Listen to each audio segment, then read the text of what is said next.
Dear listeners, welcome to the Deep Journal channel. By subscribing to our channel, you can be informed about detailed reports every time. Europe seems to be dragged forcefully to the brink of a new conflict. On the Ukrainian-Russian border, the Ukrainian army's struggle against the Russian-backed DPR and LPR is heating up. At the moment, all eyes of the USA and Europe are on the Russian-Ukrainian border. The Ukrainian army was able to break through the DPR and LPR positions with the support of its allies and advanced weapons. The Ukrainian army has now taken one region and is superior in the other two regions where conflicts are intense and can seize the occupied regions at any time. In the region where the conflicts are intense, the Ukrainian armed forces can destroy the tanks and armored vehicles of the Russian-backed DPR units with various tactics. The Ukrainian army ambushed Russian-backed forces and took control of a critical area, Staromarievka. Especially with the Bayraktar TB2 drones that Ukraine bought from Turkey, it has gained a serious advantage on the front. In addition, 400 U.S. Marine units recently deployed to Moldova are reported to have joined the fighting to assist the Ukrainian army. However, it is reported by local sources that Russia is sending reinforcements to the DPR and LPR with additional ammunition, armored vehicles and troops consisting of T-72 tanks. We'll look into the details shortly. The preparations for the conflicts that flared up about 2 weeks ago actually go back much earlier. Although there were tensions from time to time in the region after the war and Russian occupation in 2014, the events could not go beyond minor clashes and the ceasefire did not break. But in the first half of 2021, President Putin gave some signals on Ukraine before his June summit with President Biden. Saying that he thought of Ukraine as a single nation, the dream of the former Soviet Union was read in Putin's eyes. After this, minor clashes took place in the Donbass region. Ukrainian forces reported hundreds of actions that violated the ceasefire. However, Russia's main Ukrainian play was staged during the U.S. withdrawal from Afghanistan. During the U.S. withdrawal from Afghanistan, Russia remained silent for about 45 days. In this process, Russia was probably preparing plans for both Syria and Ukraine. After August, Russia quickly put its plans into action. First, Russia became much more active in Syria and took control of a large part of Syria together with the Assad regime. You can find the latest developments in the video analysis we share here. Later, when Russia realized that it had completely consolidated its position in Syria, it conducted various naval exercises in the Black Sea between September and October and measured the reaction of Ukraine, England and the USA. Later, Russia's Ukraine plan came into play. Of course, there is China as a variable that we should add here. As one of Russia's biggest strategic partners, the conflict between China and the USA in the South China Sea took place in this process and still continues. However, Russia was not immediately involved in the US-China conflict that flared up with Taiwan. In the first 2 weeks of the conflicts in the South China Sea, while China distracted the USA, Russia was also pursuing moves for its aims in Syria, Ukraine, Alaska and the Arctic. With the inclusion of Russia in the South China Sea, the USA turned its attention away from this region and gave it to Russia again. At the moment, the US is worried about the outbreak of a new war due to the intensity of the conflicts on the Ukrainian-Russian border. In addition, the USA sent a destroyer to the Black Sea, based on the allegations that Russia has deployed its army on the Ukrainian border. Currently, the Ukrainian army has established a serious advantage over the Russian-backed forces, but Russia has not yet actively intervened.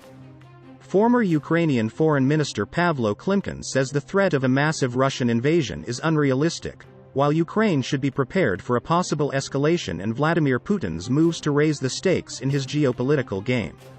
However, the current Russia's moves and the loss of some regions by the DPR and LPR seem to be in a position to disprove the former minister's claim.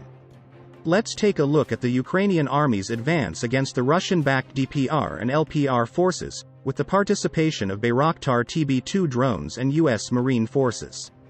After the self-proclaimed Donetsk People's Republic sent its armored forces to the front, it was learned that a trap was prepared by the Ukrainian armed forces for the tanks and armored vehicles of its militia. The emergence of equipment in open positions allowed the Ukrainian army to obtain objective data for strikes with drones, anti-tank missile systems, artillery and rocket artillery. It is known that at the moment in the area there are several Ukrainian planes at the same time, which frankly controls the situation to strike.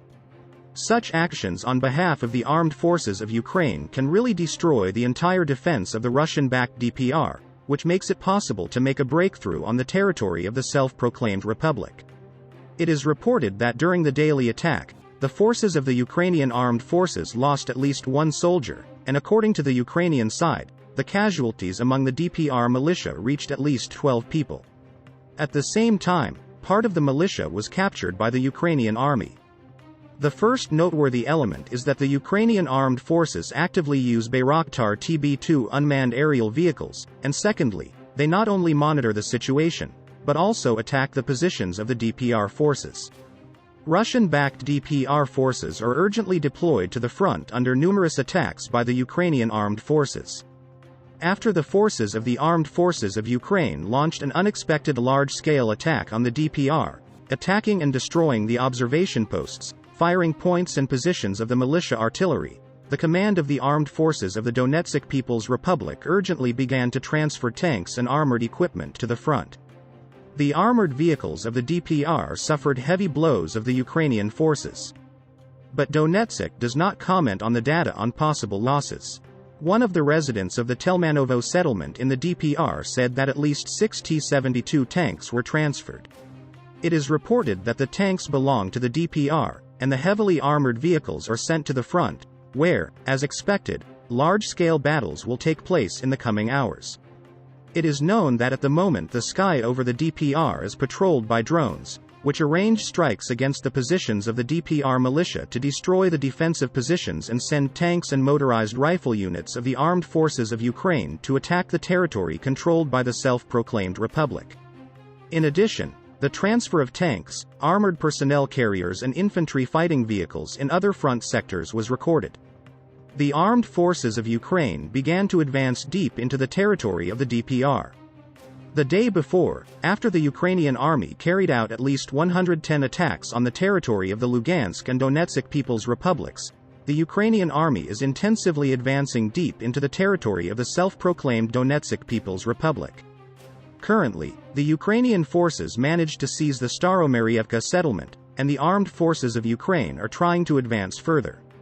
Clashes continue in the Staromaryevka region, where the Ukrainian army entered yesterday. The parties use artillery, mortars and unmanned aerial vehicles. The operation of the Ukrainian armed forces to capture Staromaryevka yesterday clearly went wrong.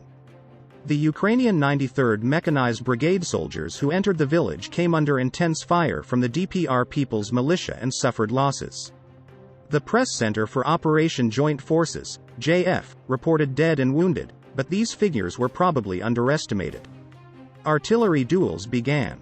The armed forces of Ukraine opened fire on Telmanovo and Novaya Maryevka.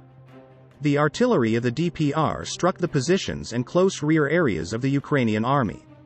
In the evening, Apu used Bayraktar TB2 attack drone. He attacked the position of the DPR artillery, but the defenders of Donbass continued to retaliate. As of the morning hours, the parties continued their artillery duels. JFO's press office reports that the People's Militia uses artillery and mortars. In addition, a DPR drone worked on the positions of the armed forces of Ukraine and dropped homemade ammunition on them. Currently Staromaryevka is under the control of the Ukrainian army, according to the Russian information and news agency, ANA News. If the forces of the armed forces of Ukraine manage to enter Telmanovo and Novaya Maryevka, the armed forces will actually cut off part of the territory of the self-proclaimed republic, and the situation for the DPR forces may be critical.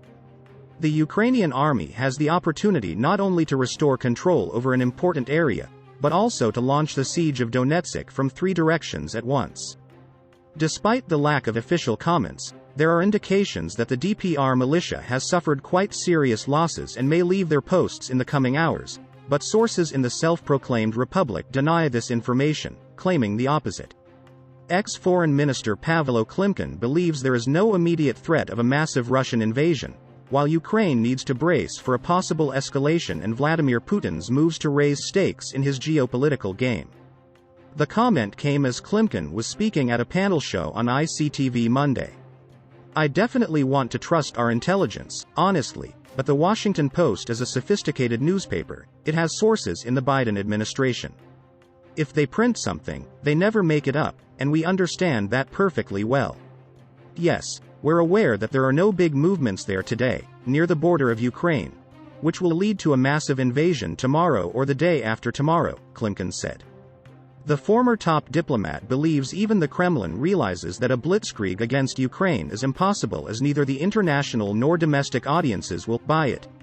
At the same time, Klimkin noted that multiple expert platforms today discuss behind closed doors what will happen if China soon tries to establish control over Taiwan. If this, experts believe, Putin will have a chance to try to gain control over the part of Ukraine Russians refer to as Novorossiya. Therefore, of course, there is no threat that will be realized tomorrow or the day after tomorrow. This must be articulated honestly, so there is no need to panic. But we must be ready for a stake raise, for the escalation. It's not about being anxious or panicking about tomorrow or the day after tomorrow, it's about calmly preparing. Today, there are two basic ways for us to ensure our security. The first is our will, our fighting spirit, the will to build the minimum required asymmetric potential, and the second is our partners, the former foreign minister concluded. On October 31st, the Washington Post reported that the Russian military was once again massing forces and hardware along Ukraine's borders. On November 1st, the main intelligence directorate of Ukraine's Ministry of Defense said it recorded no additional movement of Russian units, weapons, and military hardware to the Ukrainian border, adding that the report on such deployments could be an element of a psyop. But Russian military sources also report that hundreds of tanks have been deployed on the Ukrainian border. In this case, Ukraine may have made such a statement in order not to cause panic. We shared as a deep journal yesterday, the arrival of the U.S. Navy to the Black Sea can also be seen as one of the actions that confirm the Russian operation.